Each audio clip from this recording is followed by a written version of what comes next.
Se suele pensar que la historia la escriben los vencedores. Sin embargo, en el caso del Vaticano, durante el conflicto más devastador en la historia de la humanidad, algunos capítulos parecen haber sido arrancados o ni siquiera haber llegado a las páginas destinadas a la lectura pública. En 2020, el mundo contuvo la respiración al ver cómo el Vaticano, para sorpresa de millones, desclasificó un enorme archivo de documentos relacionados con el pontificado del Papa Pío XII. Papeles que durante décadas se habían protegido celosamente de miradas ajenas. Pero hoy no nos limitamos a conocer hechos secos.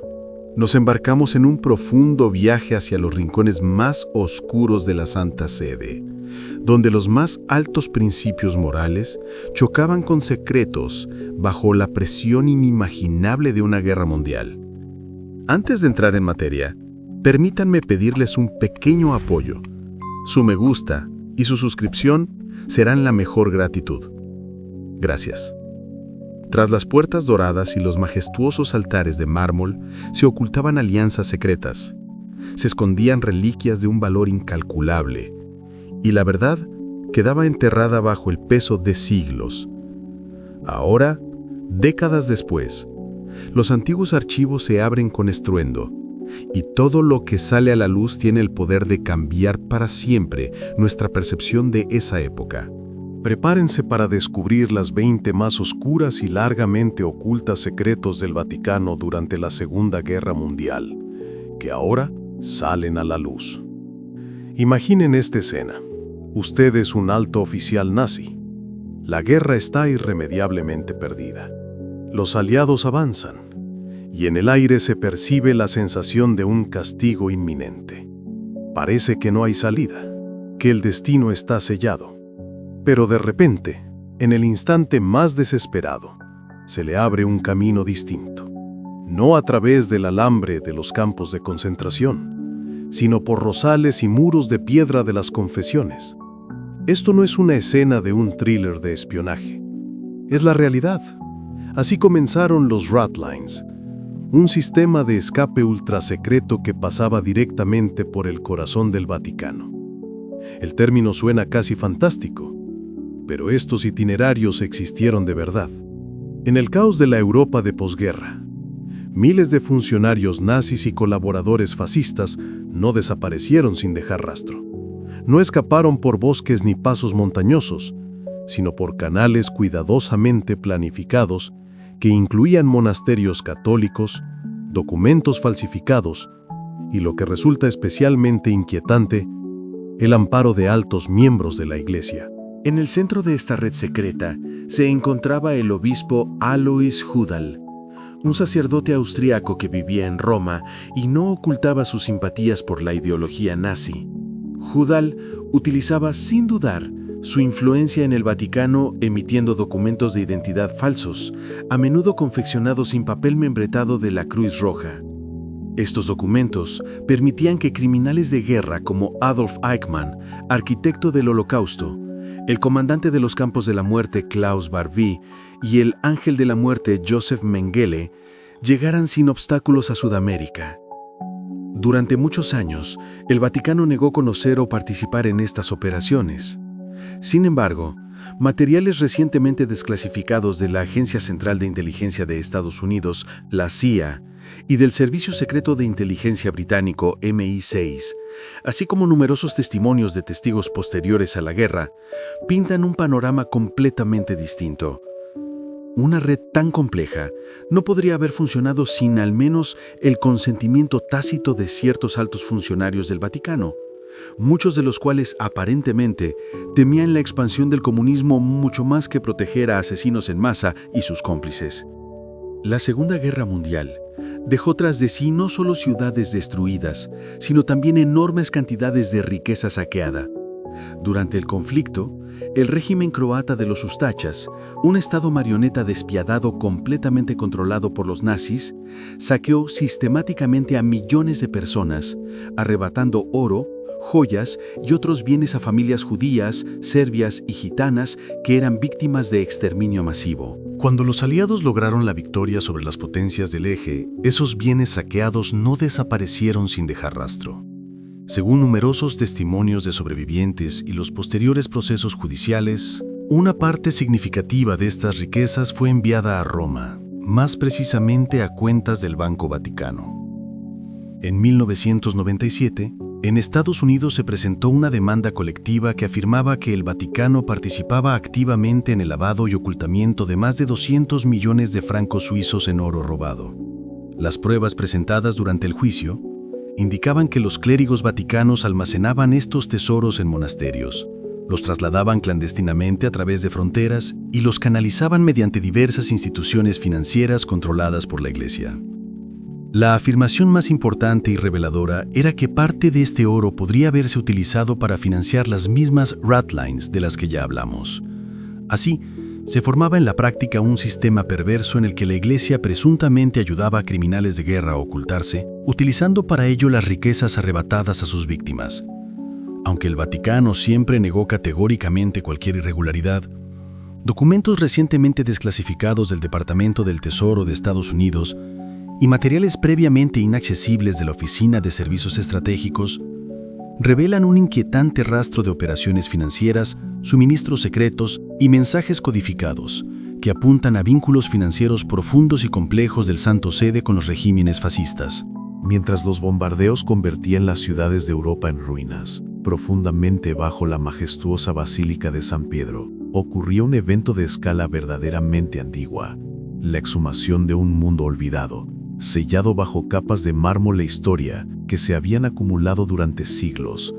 En 1940, el Papa Pío XI dio la orden secreta de realizar excavaciones bajo el Vaticano, lo que finalmente condujo al descubrimiento de toda una cadena de tumbas construidas a lo largo de varios siglos. Oficialmente, el objetivo de estos trabajos era encontrar la auténtica tumba de San Pedro, el apóstol, sobre el cual, según la tradición, se fundó la Iglesia. Pero los arqueólogos se toparon con algo distinto: el Necrópolis Vaticano, una vasta ciudad subterránea de los muertos que se remonta a la época del Imperio Romano. De la oscuridad surgían gradualmente antiguas tumbas, criptas y siniestros epitafios. Los símbolos paganos se entrelazaban de manera caprichosa con signos del cristianismo primitivo. Algunos enterramientos mostraban vestigios de sacrificios rituales, mientras que otros contenían nombres que habían desaparecido hace mucho tiempo de las crónicas históricas. El aspecto más inquietante de este hallazgo radica en que la necrópolis fue enterrada y olvidada, literalmente cubierta durante la construcción de la basílica por el emperador Constantino. Y el mero hecho de su descubrimiento, ocurrido en pleno transcurso de la Segunda Guerra Mundial, plantea preguntas que los historiadores aún luchan por responder. ¿Por qué justo entonces? ¿Por qué el Vaticano rodeó estas excavaciones con un velo tan absoluto de secreto? ¿Se preparaba la Santa Sede para una guerra apocalíptica y esperaba encontrar protección divina bajo sus propios pies? ¿O buscaban algo distinto? ¿Un artefacto poderoso o una reliquia sagrada? Al Papa Pío XI se le llamó el Papa del Silencio, pero la cuestión no reside en su silencio, sino en las razones detrás de ese silencio y los conocimientos ocultos tras él. Durante la Segunda Guerra Mundial, Pío XI dirigía la Iglesia Católica mientras millones de judíos eran arrestados masivamente, deportados y asesinados con frialdad. A pesar de numerosos y verídicos informes sobre las atrocidades nazis enviados por sacerdotes en la Polonia ocupada, diplomáticos en Alemania y judíos conversos suplicando ayuda, el Papa nunca condenó públicamente el Holocausto. Durante décadas, el Vaticano afirmó que actuaba entre bastidores, ayudando secretamente a los judíos. Sin embargo, en 2020, los archivos apostólicos fueron abiertos a los investigadores, y lo que descubrieron resultó ser verdaderamente revelador y escandaloso. Las notas internas mostraban claramente que Pío XI estaba plenamente consciente de la magnitud de la persecución de los judíos ya en 1942. Las cartas del clero describían los horrores de los guetos, las fosas comunes y los crematorios. Sin embargo, el Papa no mencionaba a los nazis por su nombre, no condenaba públicamente la solución final y mantenía una neutralidad diplomática, incluso cuando los judíos de Roma eran llevados a campos de concentración a solo unas pocas manzanas de las murallas del Vaticano.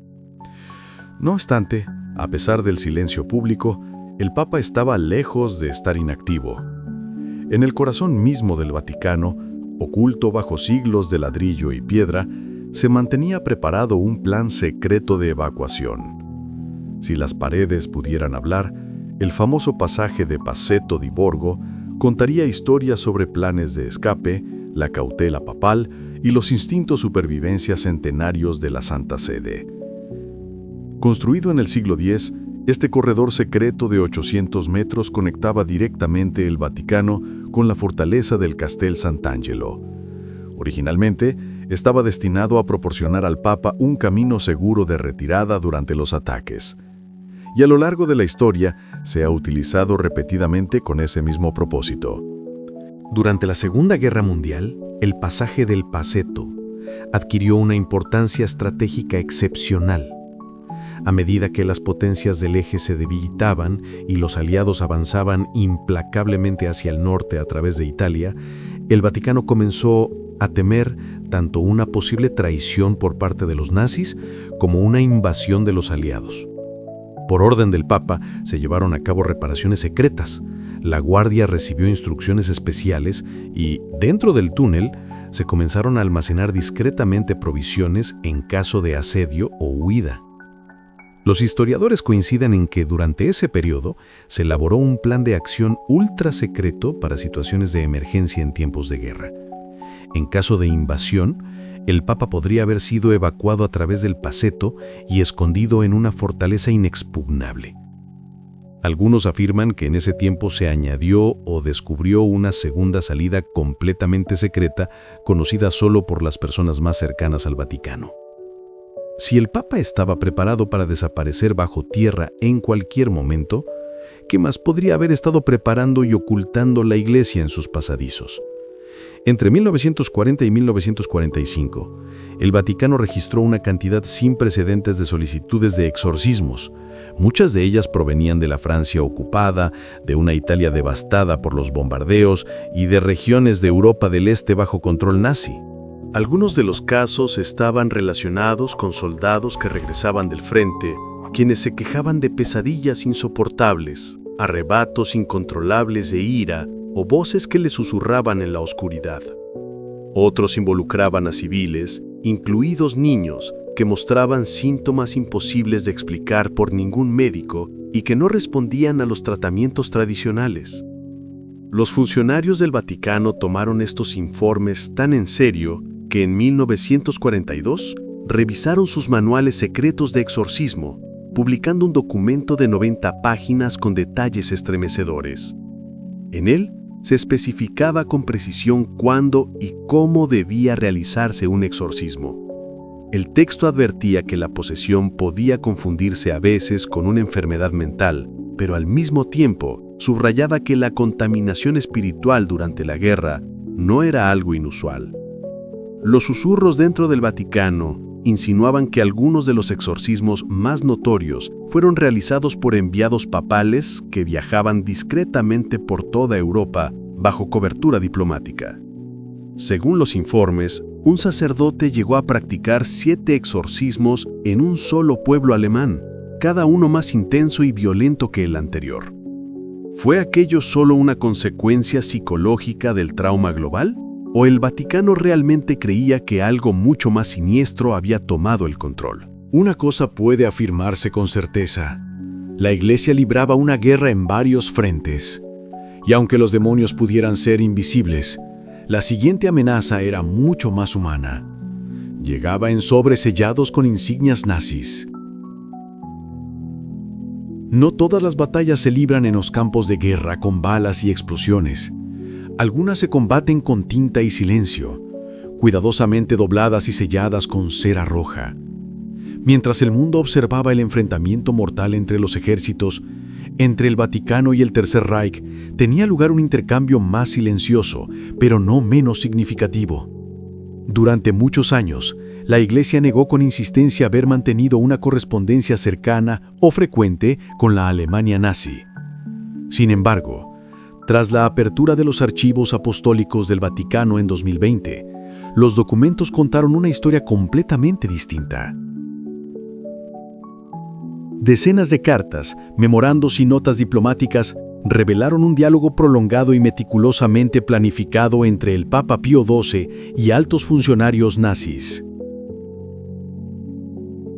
Algunas de estas cartas tenían el tono de simples cortesías diplomáticas, pero otras se adentraban en un terreno mucho más peligroso. En ellas se discutían cuestiones relacionadas con la preservación de la autonomía de la Iglesia dentro del Reich, las negociaciones para proteger a los católicos alemanes y, lo más inquietante, los intentos de evitar cualquier condena oficial a las políticas agresivas de Hitler. La conclusión más dolorosa y reveladora no estaba en lo que el Vaticano decía, sino en lo que se negaba obstinadamente a decir. No hubo condena oficial de las tristemente célebres leyes de Nuremberg.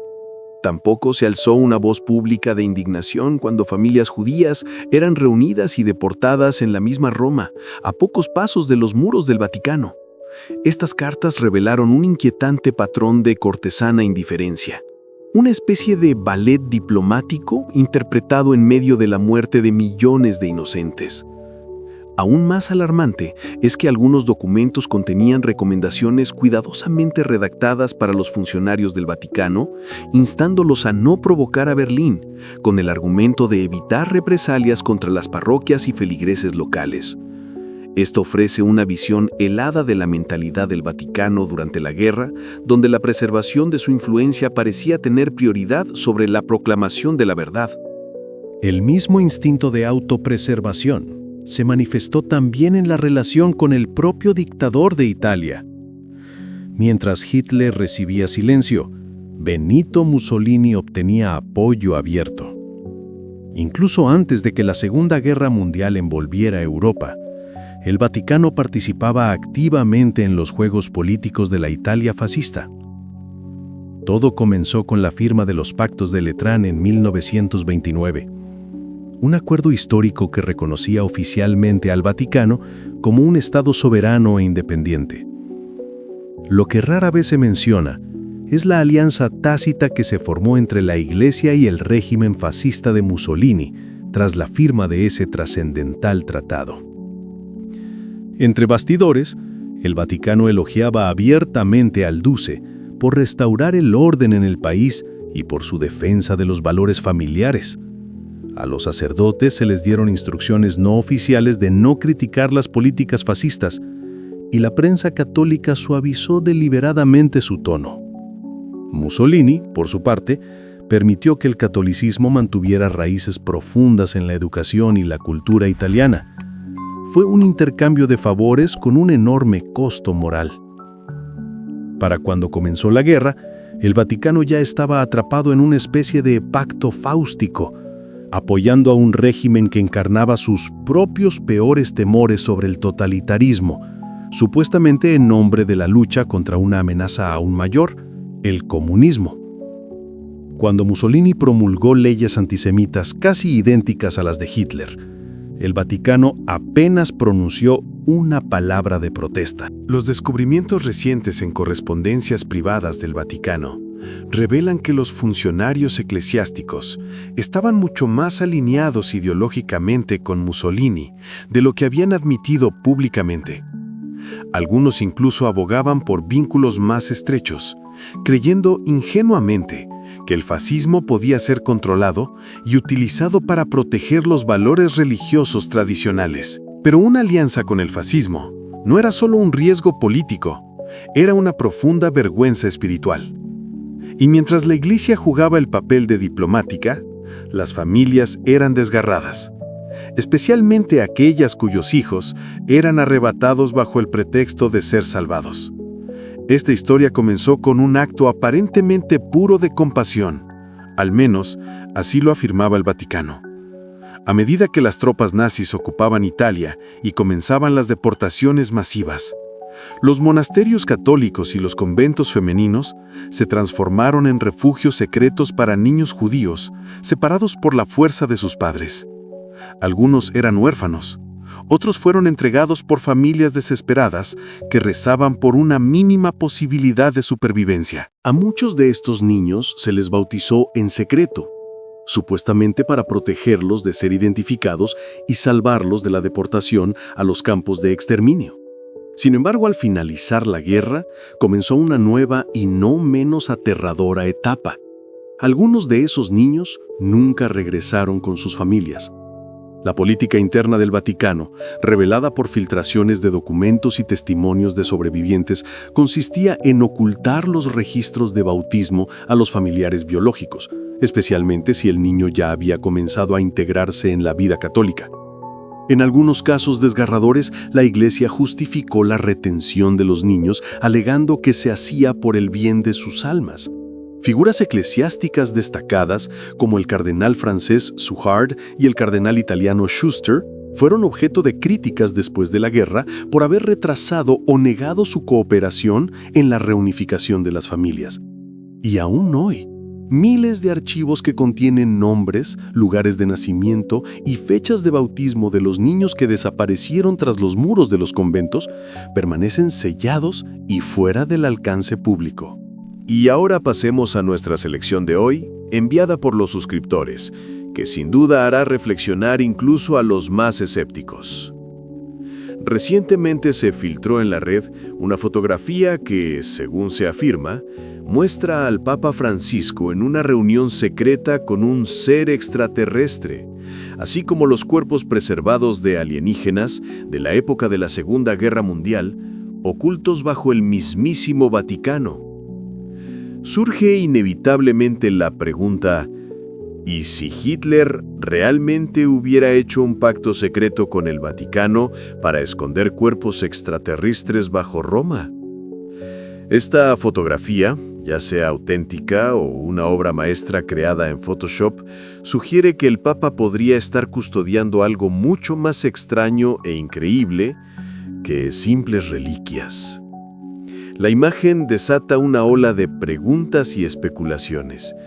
¿Qué opinan ustedes? ¿Qué tan probable es que el Vaticano oculte secretos tan impactantes? Compartan su opinión en los comentarios. El tema sin duda merece atención y un buen debate. En la agitada Europa de tiempos de guerra, no todas las amenazas tomaban forma militar. Algunas provenían de las ideas, y para el Vaticano, las ideas podían ser tan peligrosas, o incluso más, que las balas. Durante los siglos XIX y XX, un pequeño grupo de teólogos católicos comenzó a cuestionar abiertamente la ideología fascista dominante. Hablaban con valentía sobre el socialismo cristiano, la fraternidad universal y, lo que resultaba especialmente preocupante para Roma, advertían sobre el creciente nacionalismo que se infiltraba tanto en los púlpitos como en los círculos políticos. Sus voces ganaron fuerza demasiado rápido para el gusto del Vaticano. En lugar de entablar un diálogo o un debate abierto, la Iglesia decidió silenciarlos. Varios sacerdotes y académicos fueron expulsados, despojados de sus licencias para enseñar o relegados a puestos remotos y sin relevancia. Entre ellos se encontraban figuras destacadas como el padre John Courtney Murray y el padre Marie-Dominique Chenu. Ambos serían plenamente rehabilitados por las reformas eclesiásticas tras la guerra, pero durante el conflicto fueron considerados riesgos internos. La Iglesia temía que su influencia pudiera provocar una revuelta dentro del propio rebaño, o peor aún, atraer la atención indeseada de sus aliados fascistas. Por ello, para no arriesgarse a una división interna, la Iglesia optó por la vía de la represión. Se prohibieron libros, los sermones fueron sometidos a estricta censura y las conferencias canceladas. Al final, lo perdido no fue solo una manifestación de disidencia, fue una oportunidad desaprovechada de mostrar por qué la Iglesia podría haber defendido principios verdaderos justo cuando el mundo más lo necesitaba. Mientras se silenciaban las voces críticas, Otra reliquia, mucho más antigua y venerada, fue apresuradamente escondida. Los nazis no solo se interesaban por conquistas y la pureza racial, sino también por la mística y las prácticas ocultas. Creían sinceramente que las reliquias sagradas, símbolos del poder divino, poseían energías sobrenaturales. Entre todos los artefactos, el interés más destacado se centraba en la sábana santa de Turín. En 1939, en la víspera del estallido de la guerra, el Vaticano trasladó silenciosamente la sábana santa al monasterio de Manzanever, situado en lo profundo de las inaccesibles montañas italianas. Oficialmente, esto se hacía para protegerla de posibles bombardeos. Sin embargo, en conversaciones privadas, los funcionarios eclesiásticos expresaban su temor de que Hitler pudiera intentar apoderarse de la sábana para fines ocultistas. La tela de lino con la imagen del rostro de Cristo permaneció bajo vigilancia armada a las 24 horas, completamente oculta a la mirada pública durante toda la guerra. No existían fotografías ni confirmaciones oficiales, solo susurros y rumores sobre su ubicación y los motivos del interés nazi. Algunos investigadores consideran que el Vaticano no solo trasladó la sábana santa, sino también otras reliquias valiosas, escondiéndolas en monasterios o incluso en lo profundo del propio Vaticano. Una cosa es segura: mientras Europa ardía en la guerra, la Iglesia no solo preservaba la fe, sino que ocultaba un poder, y no todo ese poder era exclusivamente espiritual. Parte de él, quizá, provenía directamente de las manos del Tercer Reich. Se sabe que los nazis saqueaban todo lo que podían: obras de arte, reservas de oro de naciones enteras e incluso objetos religiosos. Pero, ¿qué ocurría con aquellos objetos que no podían usar o apropiarse abiertamente? Según numerosos rumores y documentos dispersos, algunos de estos artefactos acababan finalmente en los lugares más inesperados del Vaticano. Entre las reliquias más conocidas y enigmáticas se encuentra la lanza del destino, el arma que, según se cree, atravesó el cuerpo de Cristo. Se afirma que Hitler la buscaba activamente, obsesionado por sus intereses ocultistas. Una de las versiones de la lanza, según los informes, reapareció en Roma en 1944 y fue inmediatamente puesta bajo la custodia de la Iglesia. ¿Podría haber sido encerrada en lo profundo de los museos vaticanos junto con otras reliquias confiscadas por los nazis? Los susurros de antiguos curadores insinúan la existencia de objetos que nunca fueron catalogados, exhibidos o reconocidos oficialmente. ¿Es esto solo un mito envuelto en conspiración? Posiblemente. Pero si siquiera una parte es cierta, surge una pregunta fundamental. ¿Por qué la Iglesia, dedicada a la luz, guardaría tal oscuridad en sus tesoros secretos? Y mientras las reliquias permanecían ocultas en silencio, las visiones de lo divino se escondían bajo un velo de secreto. Durante la guerra, en momentos de desesperación extrema, surgieron numerosos informes de milagros. A principios de la década de 1940, el Vaticano estaba literalmente inundado de reportes sobre visiones apocalípticas y manifestaciones divinas, muchas de las cuales recordaban notablemente al famoso milagro de Fátima de 1917. Cartas llegaban desde Portugal, España e incluso desde Polonia, devastada por la guerra. Niños afirmaban haber visto a la Virgen María, advirtiendo sobre un gran fuego venidero y sufrimientos insoportables. Sacerdotes relataban sueños en los que Roma estaba cubierta de denso humo y los ángeles lloraban sangre. Un obispo informó haber tenido la visión de San Pedro, dando la espalda al Vaticano de manera evidente. ¿Cómo reaccionó la Iglesia ante estos impactantes mensajes? Los enterró en secreto. Al igual que el Vaticano retrasó durante años la publicación de la tercera profecía de Fátima, estas profecías de guerra fueron archivadas, consideradas demasiado destructivas y aterradoras. Incluso hoy, algunos estudiosos creen que decenas de visiones de guerra permanecen inéditas, encerradas en archivos o discretamente rechazadas por los teólogos vaticanos. ¿Eran reales? ¿Alucinaciones provocadas por el miedo generalizado o advertencias de aquello que la Iglesia temía que se cumpliera? Mientras este misterio flotaba en el aire, otro se desplegaba a la vista de todos, a través de pinturas y reliquias que simplemente desaparecieron. Cuando las bombas caían sobre Europa, destruyendo ciudades y vidas, valiosas obras de arte religioso eran saqueadas y perdidas para siempre. Sin embargo, algunas de estas piezas encontraron refugio en lo profundo de los muros del Vaticano. Iglesias de Polonia, Austria y Alemania enviaron en secreto sus sagradas iconografías a Roma, suplicando por un resguardo seguro. El Vaticano las recibió, y para muchas de estas reliquias es precisamente aquí, tras los muros del Santo Sepulcro, donde se pierde su rastro. Hasta hoy, los historiadores del arte consideran que el Vaticano conserva cientos de obras de arte religioso de la época de la guerra, que nunca fueron devueltas a sus legítimos propietarios. Algunas pudieron haber sido guardadas legalmente, otras no tanto. Muchas parroquias siguen insistiendo en que sus artefactos nunca fueron restituidos. ¿Por qué tanto secretismo?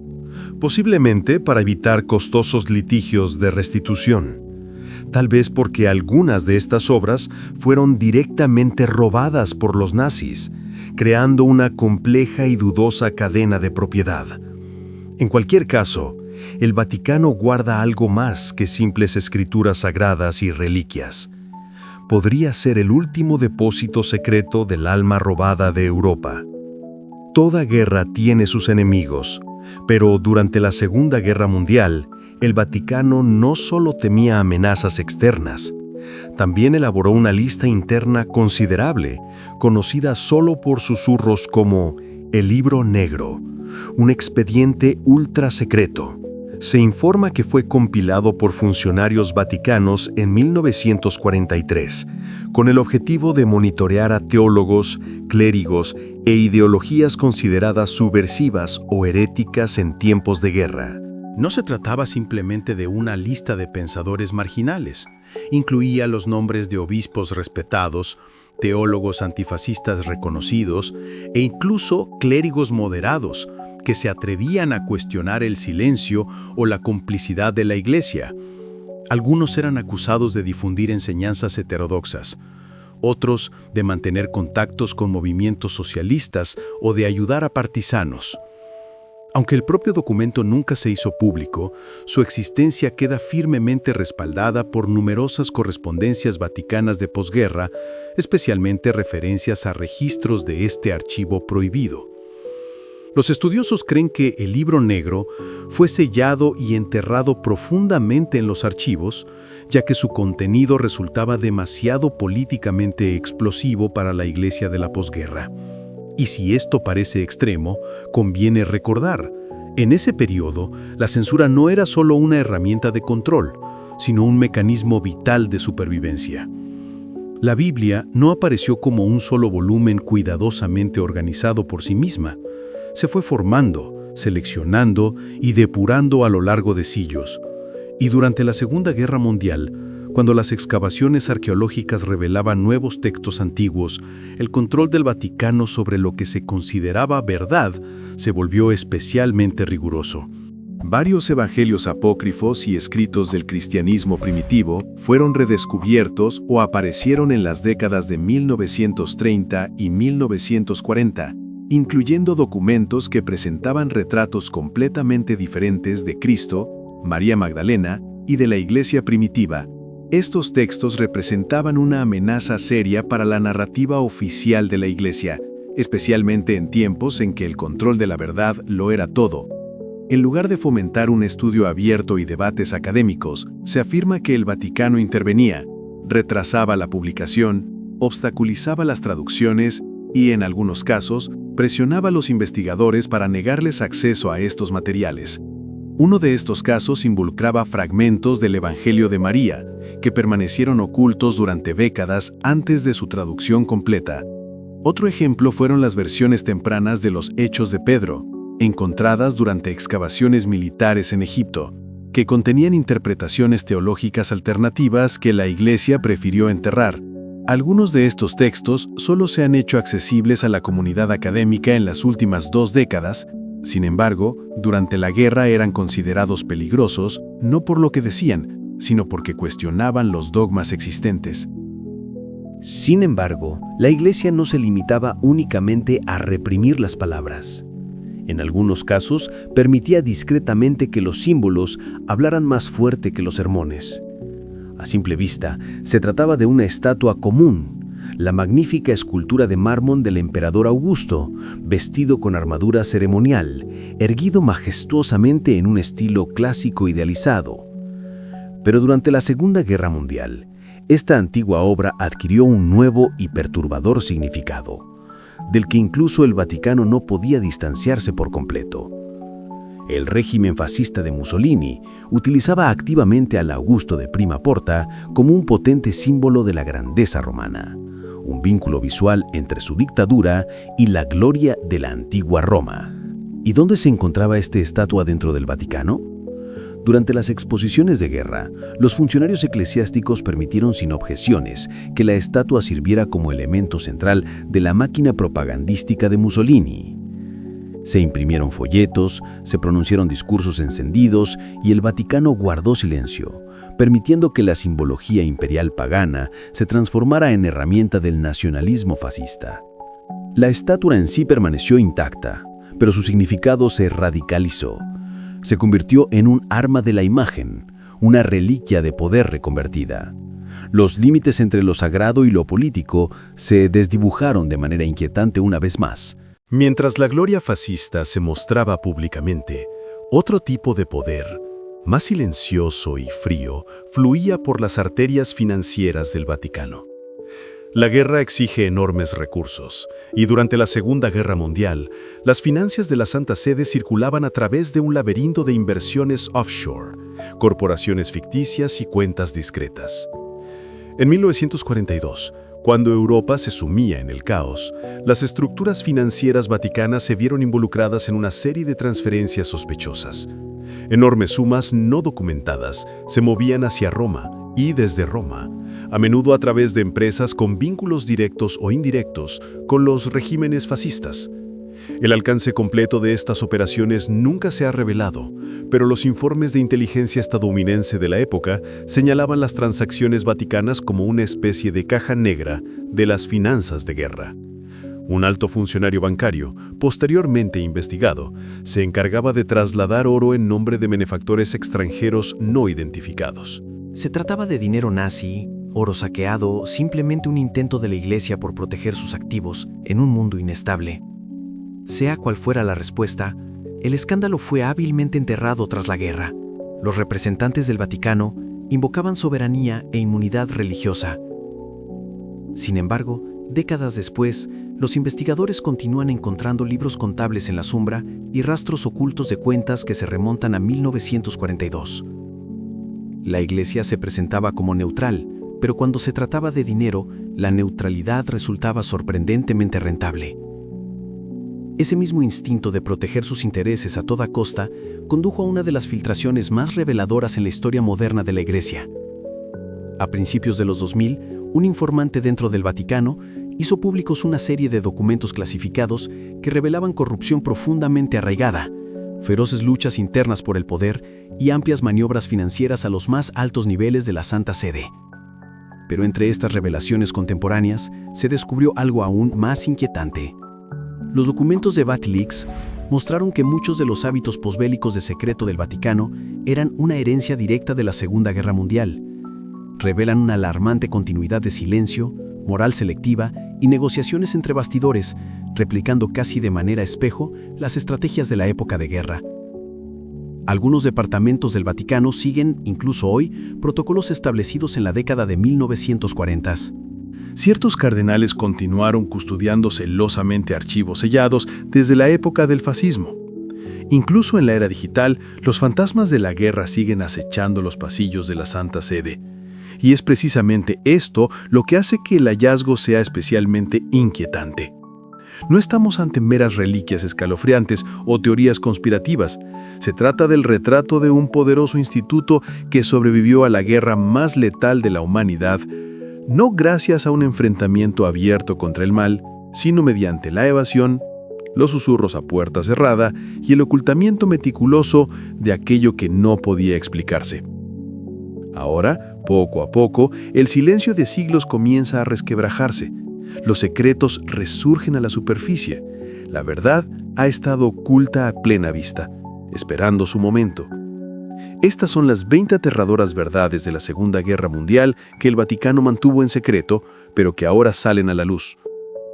¿Cuál de ellas les impactó más? Compartan su opinión en los comentarios. Su apoyo, con un me gusta y la suscripción, es muy importante para nosotros. Y no olviden activar la campanita para estar siempre al tanto de las últimas noticias y no perderse nuestros nuevos videos.